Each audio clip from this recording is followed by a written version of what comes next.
So if you could, the folks that are watching, you could leave them with a final thought of what you would encourage them to do if they're contemplating going through bankruptcy, and they're listening to this, they learned a lot of information. What would you leave with them? One of your main takeaways, or one of their main takeaways? What would you tell them? Right? If you would just go ahead and look at it down there and share it with them, what do you want to tell them? If you've gotten to the point where your financial problems are so cumbersome that you're losing sleep, you're not able to function the way you want to, you're worried all the time, bankruptcy is an option. It's not the only option, and sometimes it may not be the best, depending upon your situation. But many times it is your best option.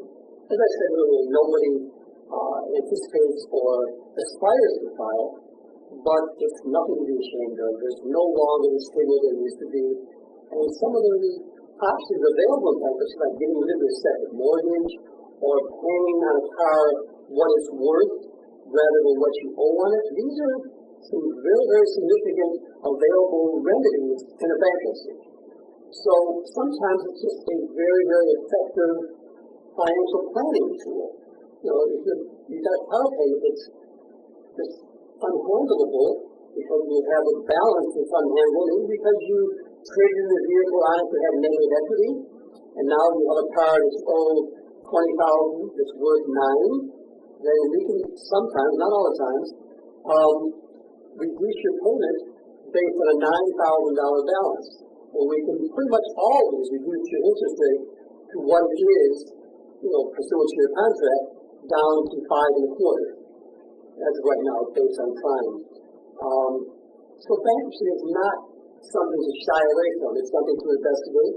It's something to think seriously about if you want a clean slate, a fresh start.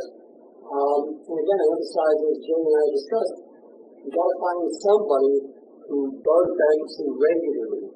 My office does, I say, 95% bankruptcy, and the balance is things that are related to bankruptcy. I don't do bankruptcy and family law and personal injury and immigration.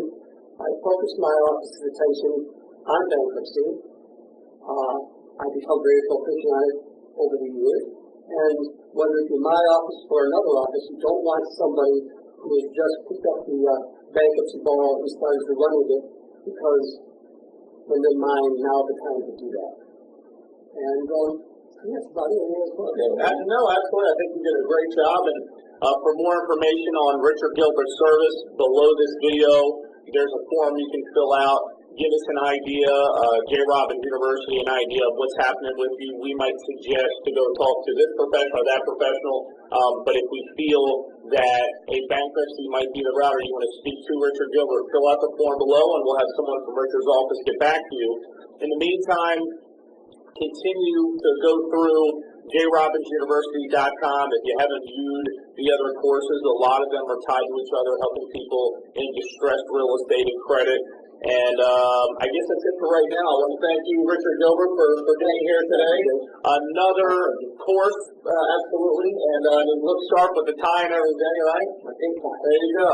Another course brought to you by J. Robbins University. This is J. Robbins and Richard Gilbert signing off for now.